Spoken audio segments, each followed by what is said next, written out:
राज्यों में सरकार जो है वो एक करने को तो पार्लियामेंट वाली व्यवस्था है, लेकिन सरकार का पूरा नियंत्रण एक मुख्यमंत्री, उसके बगल के 3-4 मंत्री और 4-5 ब्यूरोक्रेट, कुल मिला के आप किसी भी राज्य में जाइए, कुल मिला के 7-8 लोग ही हमने देखा है सरकार को चलाते हुए। बाकी करने के लिए संसदीय व्यवस्था है, विधायक है, कैबिनेट है, लेकिन चलाने की असली जो ताकत है, चाहे नीति बनाना हो या नीति को इंप्लीमेंट करना हो, आप किसी भी व्यवस्था में आज की तारीख में देखेंगे तो 6-7 लोग ही रहते हैं, उसके आगे कहीं है। हम लोग की जो सोच है पंचायती राज को लेके, मैं इसको सत्ता और संसाधन के विकेंद्रीकरण का सबसे सशक्त जरिया मानता हूँ। तो इस एक्ट तो बहुत पहले से है, जब 90 के दशक में ये एक्ट बना तो जैसे संविधान सभा की बैठक हुई है, वैसे एक्ट पे जो चर्चा स्टैंडिंग कमेटी की कई चर्चाओं में एक एस्पिरेशनल फिगर डाला गया कि 1/3 जो विकास की राशि है वो पंचायती राज की जो 3 स्तरीय व्यवस्था है इसके जरिए खर्च की जाए। 1/3 विकास की राशि आंकड़ा उठाकर देखेंगे तो पिछले 30-35 सालों में, अगर 2001 से जो नई व्यवस्था चल रही वहां से भी देख लीजिए तो करीब 3.5% राशि ही पंचायतों के माध्यम से खर्च हुआ। उसमें जिला परिषद प्रमुख, मुखिया, वार्ड सदस्य सब शामिल हैं। और ये 3% भी इसलिए है क्योंकि नल जल योजना का एक बहुत बड़ा राशि पंचायती राज व्यवस्था के जरिए खर्च हुआ। इसके अलावा कुछ है नहीं। मुखिया को भी अब कुछ संसाधन मिलना शुरू हुआ है, तो उसमें लूटमार भी शुरू हुआ। तो हम लोग की अपनी सोच है कि सत्ता और संसाधन का अगर विकेंद्रीकरण होना है, जो अगर बिहार में जो आप सुनते हैं कि अधिकारियों का जंगल राज है, अधिकारियों का राज है, अगर उसको स्ट्रक्चरली चैलेंज करना है तो कहीं न कहीं सत्ता और संसाधन का विकेंद्रीकरण होना चाहिए।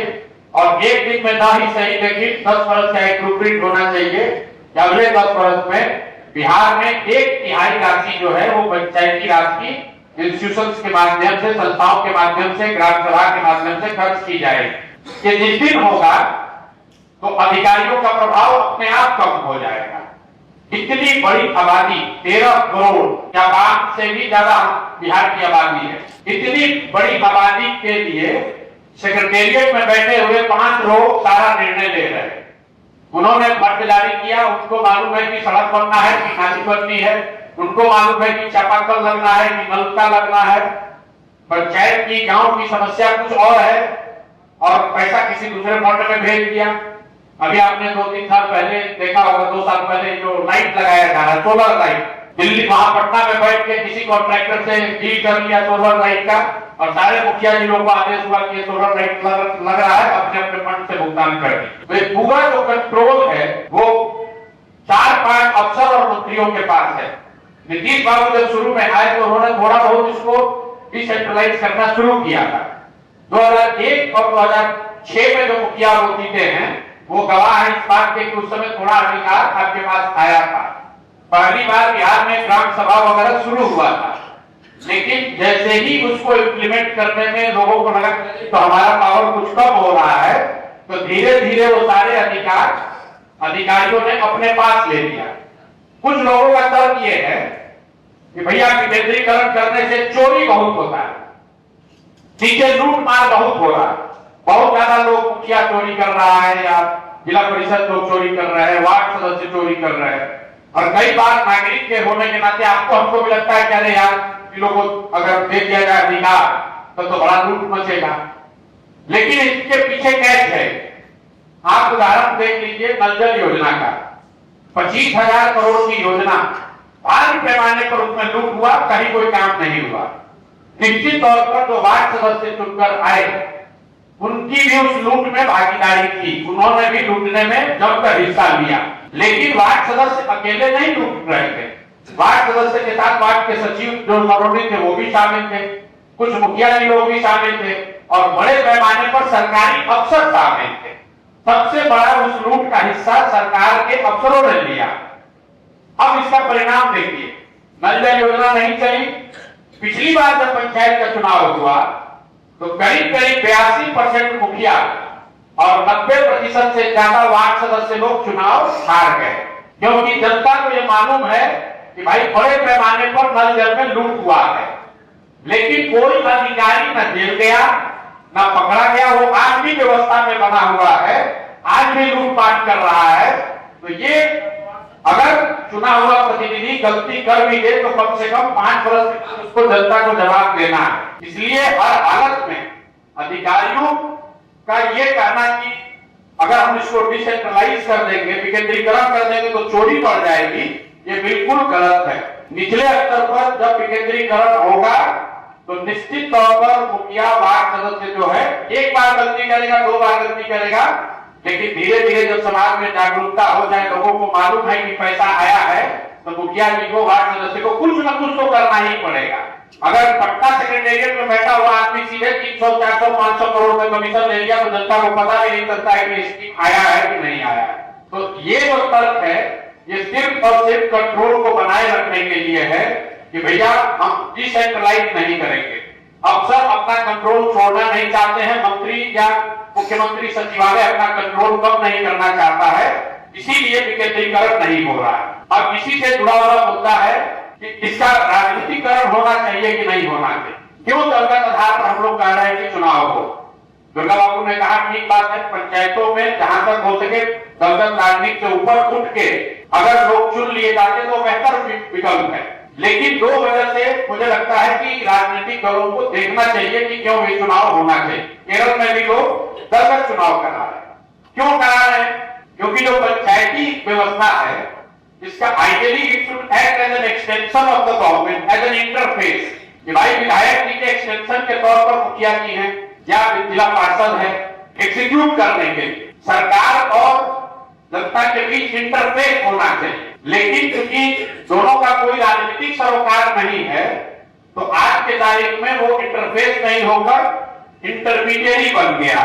तो जो भी पैसा स्कीम आता है सरकार से, अब मुखिया जी भी कमीशन देके ला रहे हैं और नीचे से भी कमीशन वसूल रहे हैं। इसलिए मुझे लगता है कि अगर वो राजनीतिक दल का रहेगा, मान लीजिए कि आज सरकार जिनकी है उन्हीं का मुखिया होगा, तो शायद उसको सत्ता के गलियारे में थोड़ी बहुत उसकी एक्सेस हो। अभी तो मुखिया जी का भी वही हालत है तो सामान्य पब्लिक का, वो भी जाएंगे पटना तो उसको भी लाठी मारेगी सरकार, वो भी जनता की आवाज नहीं उठा सकते। लेकिन अगर राजनीतिक दल से जुड़े होंगे तो शायद उनका अधिकार, उनकी क्षमता सरकार का इंटरफेस करने की ज्यादा हो। दूसरी वजह जिसकी वजह से हम लोग सोचते हैं कि इसका राजनीतिक दलों को क्यों लड़ना चाहिए, क्योंकि लोकतंत्र में पंचायती राज नए लीडरशिप का नर्सरी भी है। जिनके माँ बाप पहले से मुखिया, सरपंच, विधायक, मंत्री नहीं है, वो आदमी राजनीति में आ ही नहीं सकता। 3 साल पहले हम लोगों ने बिहार में एक स्टडी कराया जिसको मैं बहुत बार कोट भी करता हूँ। पिछले 30-35 साल में बिहार में जितने लोग विधायक और सांसद बने हैं वो चाहे किसी भी दल का बना हो, अगर सबका सूची बनाइएगा तो पता चलेगा कि 1250 परिवार के लोग ही यहाँ विधायक और सांसद बने। ऐसा क्यों है? क्योंकि भाई आप किसी बड़े परिवार के लड़के नहीं हैं, किसी बड़े परिवार को नहीं रखते हैं, तो विधायक के तौर पर आपकी पहचान हो ही नहीं सकती है। विधायक के तौर पर आप कभी लड़ने की हिम्मत ही नहीं कर सकते हैं। आप बनिएगा कैसे? 2 बार प्रमुख रहिएगा तो शायद आपका थोड़ा हिम्मत बनेगा, 4 बार मुखिया रहिएगा तो थोड़ा हिम्मत बनेगा। अभी सरकार ने क्या कर दिया है कि जब उसको पता है कि आदमी 2 बार प्रमुख बन गया तो जितना दल वाला है वो देखता रहता है कि अच्छा 2 बार प्रमुख बन गए तो विधायक मिलकर उसको हराता है पैसा खर्चा करके कि कल होके ही बड़ा नेता ना बन जाए। 4 बार जो गांव में राजनीति करते हैं उनको मालूम है ये बात। 4 बार मुखिया बन जाइएगा तो सारा दल वाला मिलकर उसको हराएगा। इसलिए हराएगा कि उसको मालूम है कि 4थी बार के बाद मुखिया बन जाएगा तो हमारे विधायकी पर खतरा कर सकता है, क्योंकि उस व्यक्ति के पास कोई दलगत व्यवस्था, कोई इंस्टीट्यूशनल बैकअप नहीं है। तो प्रमुख को लोग हरा देते हैं, जिला पार्षद को हरा देते हैं। तो वहां अगर उसको दलीय सपोर्ट कुछ रहे तो शायद वो अपनी प्रमुखी बचा सकता है, शायद वो अपना मुखियागिरी बचा सकता है और कल होकर एस्टैब्लिश जो वहां पर लोग हैं, एस्टैब्लिश परिवार है विधायकी के लिए, सांसद बनने के लिए, उसको चुनौती दे सकता है। तो प्राइमरी इस 2 वजह से हम लोग चाहते हैं, जन सुधार की सोच है कि बिहार जैसे राज्य में पंचायती राज व्यवस्था जो है वो दलगत आधार पर होना चाहिए। इससे आप इत्तेफाक रख भी सकते हैं, इससे डिफर भी कर सकते हैं, ये हमारा विचार है। और इस विचार के पीछे दो वजह है। एक वजह यह है कि जाति राज के जो चुने हुए प्रतिनिधि हैं, सरकार और लोगों के बीच इंटरमीडिएरी नहीं, इंटरफेस के तौर पर काम करें, सरकार की योजनाओं को जमीन पर उतारने में, सरकार के लास्ट माइल कनेक्टिविटी में सरकार की मदद करें। और दूसरा, युवाओं को, ऐसे लोगों को जिनके परिवार वाले बड़े राजनीतिक पृष्ठभूमि के नहीं हैं, उनके लिए पंचायती राज आगे के राजनीति करने का जरिया बने, दरवाजा बने। इसलिए भी हम लोग समझते हैं कि इसको जरिया डाल